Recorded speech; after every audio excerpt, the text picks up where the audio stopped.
അനന്തപുരി ഹിന്ദു മഹാസമ്മേളനത്തിന് നാളെ തുടക്കമാകും. തിരുവനന്തപുരം പുത്തരിക്കണ്ട മൈതാനത്താണ് 7 ദിവസം നീണ്ടുനിൽക്കുന്ന സമ്മേളനം നടക്കുക.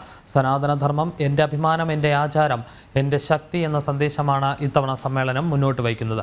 ജനുവരി 6 മുതൽ 12 വരെയാണ് സമ്മേളനം നടക്കുക. തിരുവനന്തപുരം ഹിന്ദുധർമ്മ പരിഷത്തിന്റെ ആഭിമുഖ്യത്തിൽ നടക്കുന്ന 12ാമത് അനന്തപുരി ഹിന്ദു മഹാസമ്മേളനത്തിന് വിശ്വമംഗള മഹാഗണപതി ഹോമത്തോടെയാണ് തുടക്കം കുറിക്കുക. സൂര്യകാലടിമന സൂര്യൻ ജയസൂര്യൻ ഭട്ടതിരിപ്പാടിന്റെ മുഖ്യ കാർമ്മികത്വത്തിലാണ് ഹോമം നടക്കുന്നത്. ഞായറാഴ്ച രാവിലെ 11:30 നടക്കുന്ന ഉദ്ഘാടന സമ്മേളനത്തിൽ ഹിന്ദുധർമ്മ പരിഷത്ത് ചെയർമാനും JNTV MDയുമായ ചെങ്കൽ S. രാജശേഖരൻ നായർ അധ്യക്ഷത വഹിക്കും. പരിപാടിയുടെ മുന്നൊരുക്കങ്ങളെല്ലാം പൂർത്തിയായെന്നും വിശ്വമംഗള മഹാഗണപതി ഹോമത്തോടെയാണ് സമ്മേളനത്തിന് തുടക്കം കുറിക്കുകയെന്നും സംഘാടകർ അറിയിച്ചു.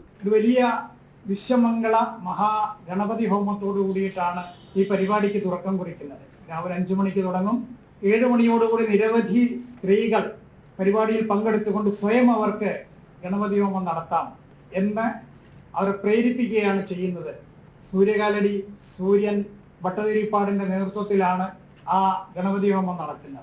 ഉദ്ഘാടന സമ്മേളനത്തിൽ കുളത്തൂർ അദ്വൈതാശ്രമം മഠാധിപതി സ്വാമി ചിദാനന്ദപുരി മുഖ്യപ്രഭാഷണം നടത്തും. അശ്വതി തിരുനാൾ ഗൗരി ലക്ഷ്മിബായി, കുമ്മനം രാജശേഖരൻ, ഡോക്ടർ NR മധു, J. നന്ദകുമാർ, GK സുരേഷ് ബാബു തുടങ്ങിയവർ വിവിധ ദിവസങ്ങളിലായി സമ്മേളനത്തിൽ പങ്കെടുക്കും. 12-ന് നടക്കുന്ന സമാപന സമ്മേളനം ഗോവ ഗവർണർ PS ശ്രീധരൻപിള്ള ഉദ്ഘാടനം ചെയ്യും. ജനം, തിരുവനന്തപുരം.